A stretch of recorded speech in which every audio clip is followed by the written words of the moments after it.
What is up, Nerf Nation? I'm Naptown Nerf, and this is going to be a review on the DRS cages I just received in the mail. We're going to open this guy up, do a bit of a Naptown Nerf parcel video, and then do a full review on the Gen 4 DRS cage. Dr. Snickus hasn't created cages for quite a while, and we didn't think he was going to continue to make them, but he has. I saw something on his website. He posted something saying that he was going to be releasing the Gen 4 cage again. It took a while, and I wasn't sure if that was going to be true or not, but he did release it, and I was really excited to get my hands on a couple of them. They are very hard to come by because once he puts them up there, they're basically gone in a couple days. So let's go ahead and open this thing up. I am really excited. These are probably the best cages on the market. In my opinion, they're the best cages. They're the most well made. They perform the best in terms of what they're meant to do. They are extremely accurate and get you really good FPS numbers for what they are. They usually are extremely effective for HVZ style games. So let's go ahead and open this thing up.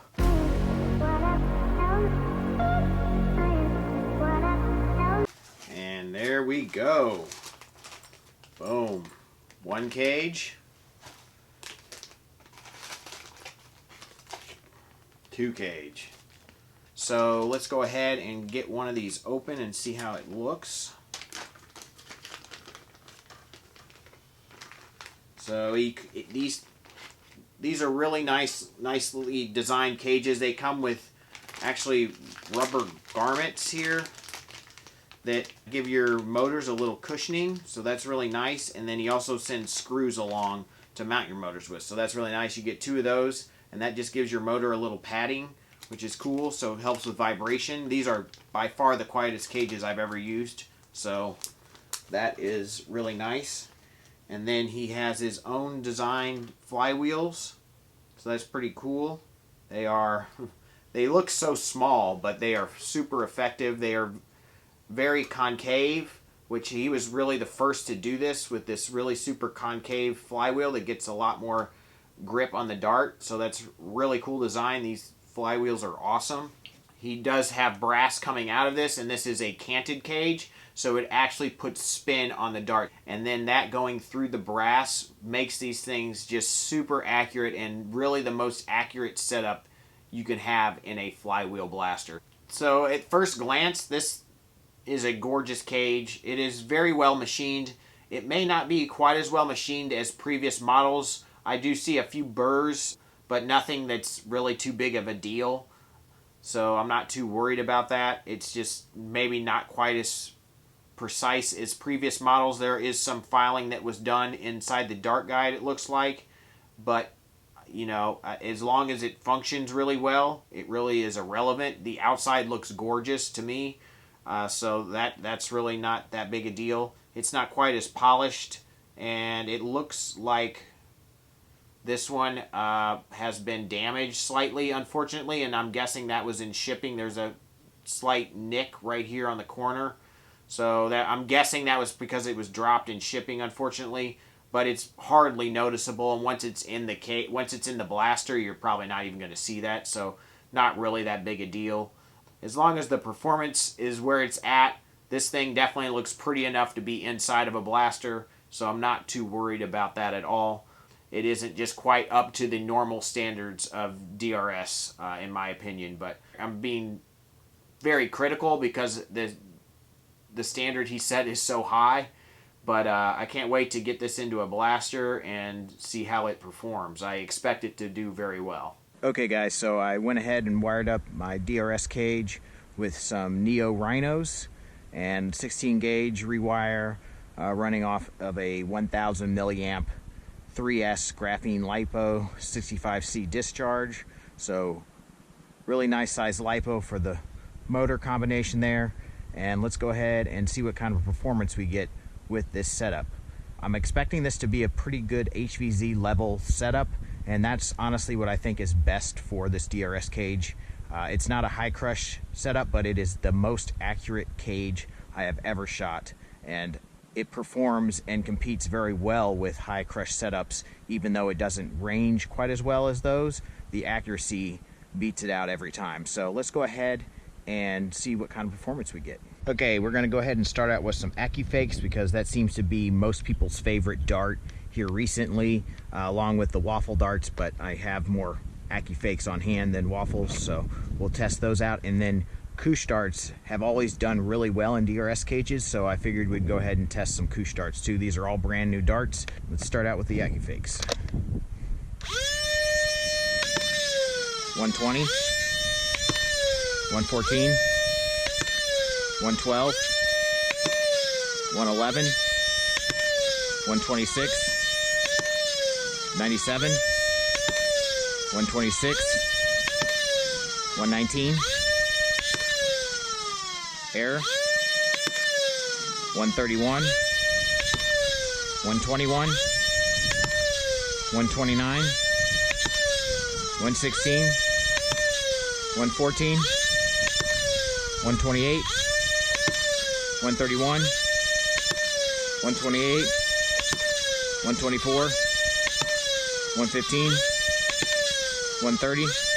All right, you guys, so as you can see, the AccuFake darts did really, really well, and that FPS is about perfect for most HVZ games. So that's really sweet. Let's go ahead and see what the Koosh can do.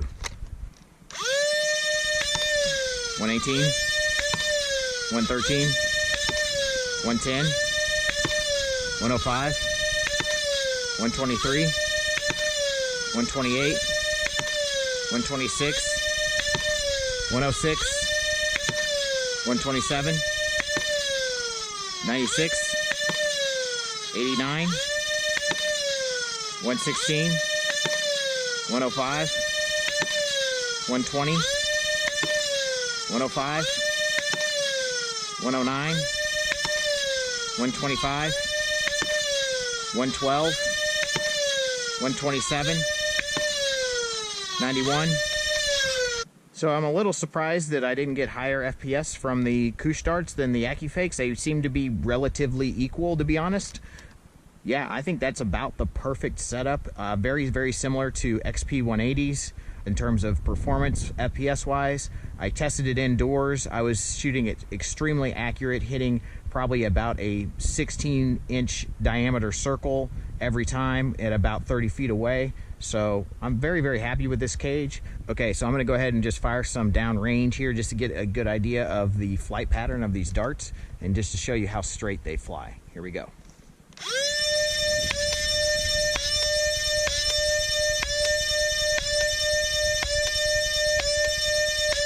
That one was a little wet.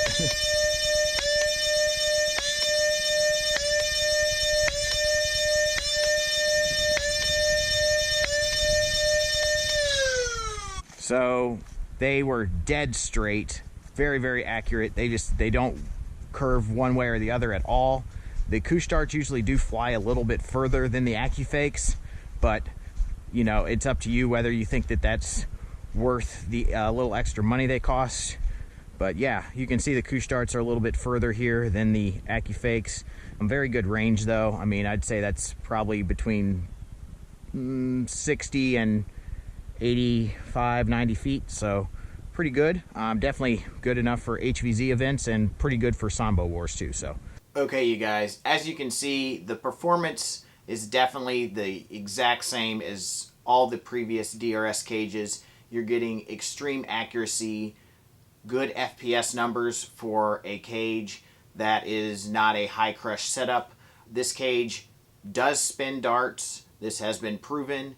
The brass and the cant, in my opinion, does definitely increase accuracy. Some people don't agree with the cant and the spinning of the dart actually increasing accuracy, but in my opinion and in my experiences using all the different cages out there, that this is by far the most accurate, and I believe that has to do with all the variables, including cant.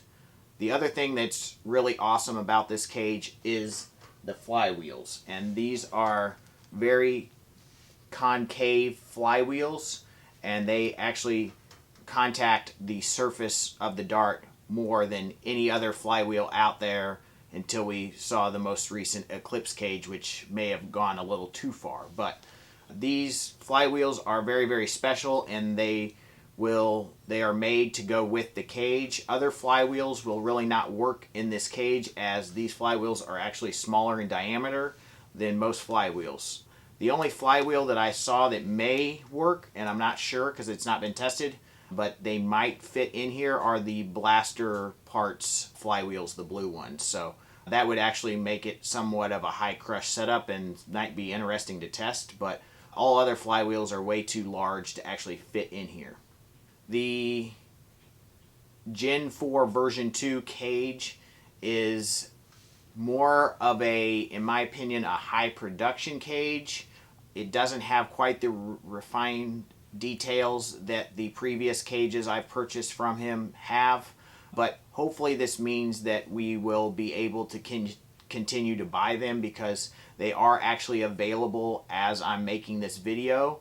So definitely go check out the link below to his website if you're interested in one of these cages, because I'm not sure how much longer they will be available for, but hopefully we will continue to see them coming back in stock.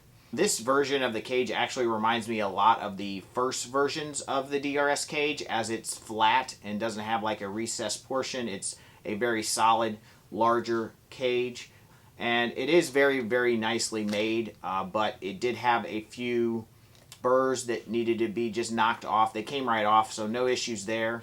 And the flywheels also, I noticed, are not quite as refined and as nice as the previous flywheels that were made. And I'll try to get a picture of these to see if you can kind of tell the difference, but these are just much smoother and really don't have any sort of lines in them from machining, and this still has some lines on the top and even inside here, but it's still very smooth. It's not like it feels rough at all. It's just not nearly as smooth and polished as these flywheels that I have purchased previously that actually go with my demolisher or modulus cage that I still need to use. And this is kind of the design that it used to have, kind of a step down, which is a really nice touch, I thought. And definitely the Gen 3 Stryfe or this version is probably my favorite looking of all the DRS cages, but in terms of performance, we're still getting the performance. The fit was great in my Stryfe. I didn't have to adjust anything. All the magazines that I attempted to use worked in the cage, so all that seemed to be fine. I know with my Gen 3 Stryfe, I had to shave down just a little bit of a nub on the left side of the shell that goes in the magazine well, so the shell would close, but it was very, very minor. I did not have that issue with the Gen 4 version 2 cage.